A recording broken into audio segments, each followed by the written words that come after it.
अगर आपकी Creta diesel BS6 में चेक इंजन का लाइट आ रहा है और आपने DPF को भी क्लीन करा लिया है फिर भी प्रॉब्लम सॉल्व नहीं हुआ तो ये वीडियो लास्ट तक देखना। ये क्रेटा हमारे पास बोरीवली से आई है चेक इंजन लाइट के साथ।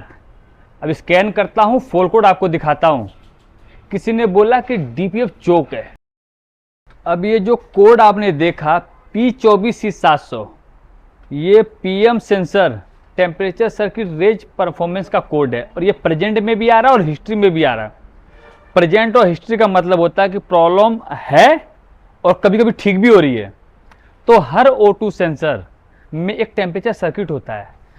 जब टेम्परेचर थोड़ा सा उसका बढ़ाया जाता है ECU के माध्यम से तब वो प्रॉपर काम करता है। सेंसर है PM सेंसर, वो कभी प्रॉपर काम कर रहा है कभी प्रॉपर काम नहीं कर रहा है। इस कोड से ही पता चल रहा है और प्रेजेंट में भी कोड है और हिस्ट्री में भी कोड है। तो अब हमारा दूसरा स्टेप शुरू हो रहा है।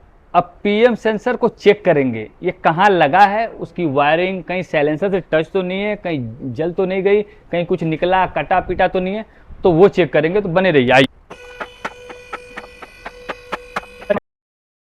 एक बार सेंसर की हालत देख लेता हूँ जरा।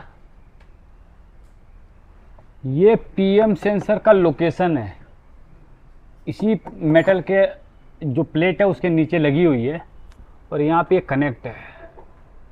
वायरिंग वगैरह तो सब प्रॉपर लग रहा है, ठीक ठाक। पहले कहीं खुला हुआ लग रहा है मामला, किसी ने पहले खोल के चेक किया लग रहा है।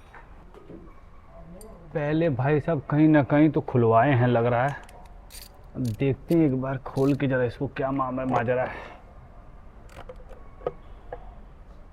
खोल लेंगे तो ही कहानी समझ में आएगी। कभी कभी क्या होता है खोलने वोलने में ना वायर कुछ लूज ला सॉकेट वॉकेट अगर प्रॉपर नहीं लगा रहेगा ना तो भी मामला थोड़ा गड़बड़ हो सकता है।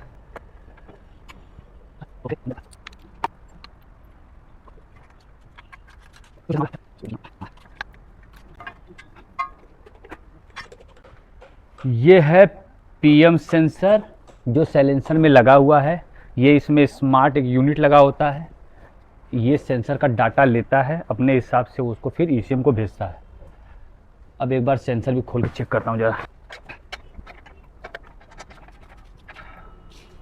तो ये है कंप्लीट PM सेंसर, इस यूनिट के साथ में आता है।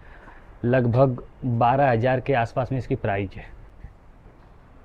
सेंसर तो फिलहाल क्लीन दिख रहा है, कार्बन भी नहीं है और खुला है। पहले तो सॉकेट वॉकेट तो ठीक ठाक लगा है, वायरिंग वायरिंग ना कटा है ना जला है।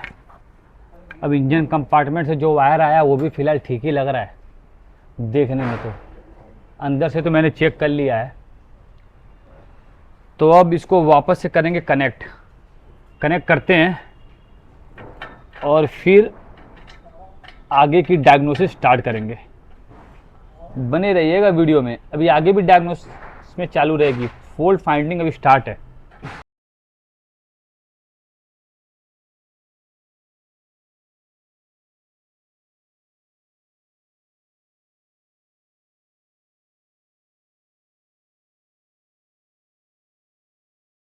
डिफरेंशियल का प्रेशर आपने देख लिया है। सूट मास थोड़ा ज़्यादा है इसका, 80% के ऊपर सूट मास है।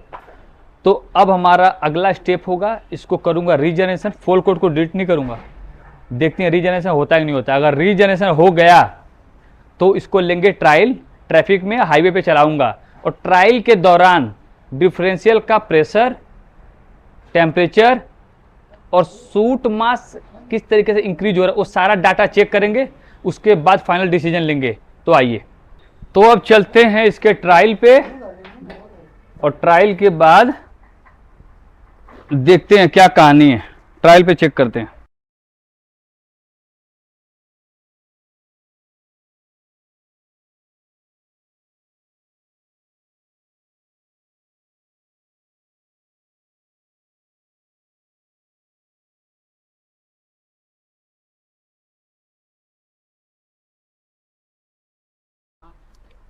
तो हमारा फॉल्ट कोड वापस से हिस्ट्री में आ चुका है। DPF सिस्टम प्रॉपर काम करने के बाद भी फॉल्ट कोड हिस्ट्री में आ रहा है, मतलब हमारे सेंसर में इशू है। तो अब सेंसर को मंगाते हैं और डाल के देखते हैं। जनरेशन भी हमारा सक्सेसफुल हो गया, सूट मास भी 0 हो गया और डिफरेंशियल प्रेशर भी काफ़ी कम हो गया। लेकिन जो आपने इमेज में देखा कि सूट मास कितना धीरे धीरे बढ़ रहा है, मतलब सही तरीके से बढ़ रहा है। डिफरेंशियल प्रेशर भी आपने देखा जो फोटो में, तो धीरे धीरे बढ़ रहा है। मतलब हमारा जो डीपीएफ का पूरा सिस्टम है ना, एकदम परफेक्ट तरीके से काम कर रहा है। सूट मास 0 हो चुका है। अब क्या होता है, जो पीएम सेंसर है ना हमारा, वो पीएम सेंसर क्या करता है, जब इश्यू को रीजनरेशन करना होता है ना, तो उस सेंसर से सिग्नल लेता है। अब फुल कोड में देखो स्पेशली लिखा हुआ है PM sensor temperature circuit range performance.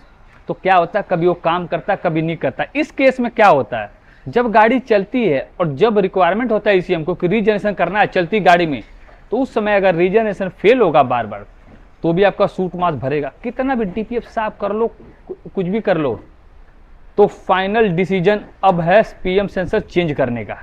तो पीएम सेंसर को पहले मंगाते हैं, उसको चेंज करते हैं और फिर दौड़ा के दिखाता हूँ आपको। यार बने रहो वीडियो में। फाइनली दोस्तों, आज हमारा इस गाड़ी पे दूसरा दिन है और सेंसर हमने ऑर्डर करके मंगा लिया हुंडई का ओरिजिनल। तो इसको करते हैं अनबॉक्सिंग।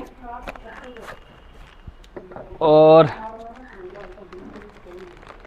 ये है नया सेंसर।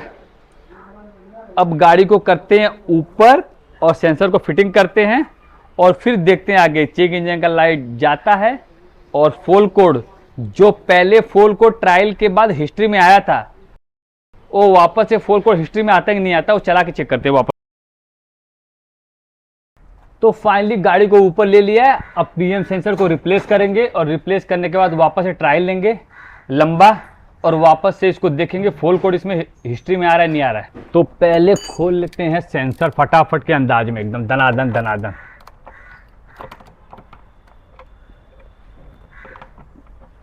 जो आपने इमेज देखा था जब मैं ट्रायल पे था, तो उस time differential pressure slowly increase हो रहा था, चल एकदम नॉर्मल। और सूट मास भी देखिए आपने जो इमेज में देखा कि सूट मास भी एकदम प्रॉपर तरीके से इंक्रीज हो रहा है। डीपीएफ अपना जो सिस्टम है ना, प्रॉपर एकदम काम कर रहा है। यही भाई साहब लगता है जब गाड़ी लंबा चलती थी 100-200 किलोमीटर, तो यही भाई साहब कुछ बीच बीच में सिग्नल वगैरह सही तरीके से दे नहीं पा रहे हैं लग रहा है। चेंज करता हूं पहले और इनको चेंज करने के बाद फिर लेते हैं एक लंबा ट्रायल, ताकि मामला एकदम हो जाए क्लियर।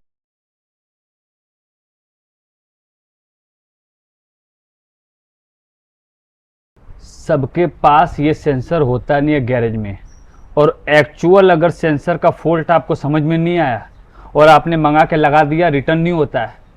और छोटा मोटा इन्वेस्टमेंट नहीं है, 12,000 के आसपास का सेंसर है। तो इसलिए प्रॉपर डायग्नोसिस बहुत ज़रूरी है। अगर आपने 19-20 ऐसे ही गैस वर्क डाल के देखना पड़ेगा, 12,000 फंस जाएंगे, मेहनत भी जाएगा। सही डायग्नोसिस अगर आप करते हो तो असली रूट कॉज तक पहुंचते हो। अब इसके पहले मेरे पास एक आई थी हुंडई की, शायद वेन्यू थी, किसी ने पीएम सेंसर चेंज किया था, जबकि पीएम सेंसर उसका सही था। तो यही है, प्रॉपर डायग्नोसिस बहुत जरूरी है। सेंसर सही है फिर भी आप चेंज कर दोगे, लाइट वापस आएगी और इश्यू हो जाता है फिर। तो ये रहा नया सेंसर, अब इसमें जा रहा लगने। स्पेशल ग्रीस आता है थ्रेड पे कंपनी की तरफ से, बहुत जरूरी है।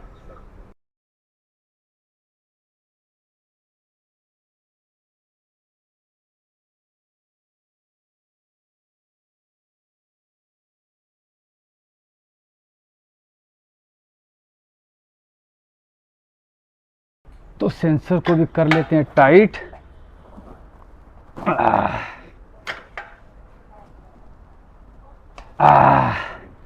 सेंसर हो गया अपना टाइट। अब मामला सारा फिल्म 0-0 है, गैप यहाँ पर है, ये सब लग चुका है।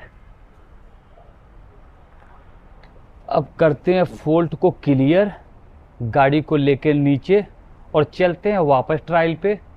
30 से 35 किलोमीटर का ट्रायल लेंगे, वापस से वॉच करेंगे डिफरेंशियल प्रेशर, सूट मास कैसा इंक्रीज हो रहा है, और जब वापस रिटर्न में आएंगे तो वापस से फॉल कोड चेक करते हैं। अगर हिस्ट्री में कोड नहीं आया, प्रॉब्लम सॉल्व हो चुका है अपना। तो सेंसर को हमने नया लगा दिया है। फॉल कोड जो हमारा हिस्ट्री में था उसको मारेंगे डिलीट और फिर चलते हैं, दौड़ाते हैं, दौड़ा के आएंगे आने के बाद अगर ये फॉल्ट कोड वापस से हिस्ट्री में आ गया, 30 से 40 किलोमीटर का ट्रायल मारूंगा और ये हिस्ट्री में आ गए भाई साहब, तो हमारा काम सक्सेसफुल नहीं हुआ। अगर ये फॉल्ट कोड हिस्ट्री में नहीं आया तो हमारा काम सक्सेसफुल हो चुका है, क्योंकि पहला वाला जो मैंने ट्रायल लिया था, लगभग मैंने 27-28 किलोमीटर का ट्रायल लिया था और भाई साहब हिस्ट्री में प्रॉब्लम आ गए थे। तो इस बार वापस 30 से 40 किलोमीटर का ट्रायल लेंगे अब, और अगर ये नहीं आया तो 100% प्रॉब्लम सॉल्व हो जाएगा। तो अब इसको मारता हूँ डिलीट। तो ट्रायल पे जाने से पहले गाड़ी को करेंगे रीजनरेशन, ताकि सारा सिस्टम वापस से अपडेट हो जाए, सब कुछ रीसेट हो जाए। उसके बाद ट्रायल पे जाऊँगा और ट्रायल पे जाने से पहले किलोमीटर भी दिखा देता हूँ। फाइनली दोस्तों हमने रीजनरेशन स्टार्ट कर दिया है और आप देख सकते हैं RPM 2000 पे चला गया है। और एक बार रीजनरेशन सक्सेसफुल हो जाता है तो चलते हैं ट्रायल पे। तो रीजनरेशन अपना चालू है और देख सकते हैं सूट मास तो फिलहाल 0 है और एग्जॉस्ट गैस टेम्परेचर आप देख सकते हैं तो प्रॉपर सही जगह पे है। और उसके वो भी दूसरा वाला देखिए टेम्परेचर, तो वो भी ठीक ठाक है। डिफरेंशियल प्रेशर भी सही है, तो मामला सही चल रहा है अपना।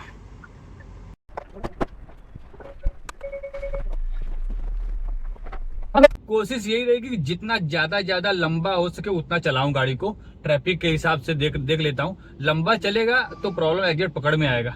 तो ट्रायल मार के आता हूं, जाइएगा मत, बने रहिएगा वीडियो में। ट्रायल मार के आता हूं।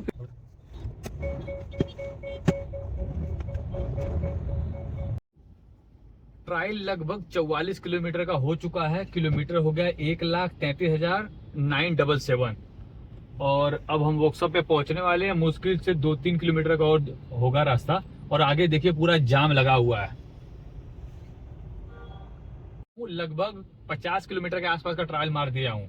जैसे ही वर्कशॉप पे पहुंचता हूँ, सबसे पहले स्कैनर लगा के कोड चेक करेंगे। हिस्ट्री में अगर आ गया तो हमारा काम सक्सेसफुल नहीं हुआ, अगर कोड नहीं आया तो समझिए प्रॉब्लम सॉल्व है। दोस्तों वर्कशॉप पे पहुंच चुका हूं और इस समय गाड़ी की किलोमीटर है 133,978। टोटल 45 किलोमीटर का गाड़ी का ट्रायल हुआ है। तो अब इसमें स्कैनर कनेक्ट करता हूं।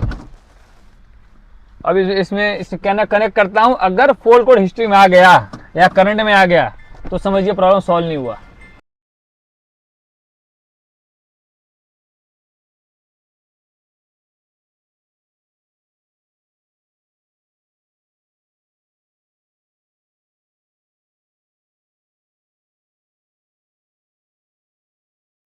तो फाइनली दोस्तों हमारा प्रॉब्लम सॉल्व हो चुका है। लाइव आपके सामने चेक किया हूं। पहला ट्रायल लगभग 27-28 किलोमीटर का था।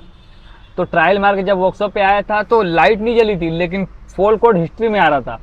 अभी 45 किलोमीटर का ट्रायल लिया हूं और फॉल्ट कोड कुछ भी नहीं है, मतलब 100% प्रॉब्लम सॉल्व हो चुका है।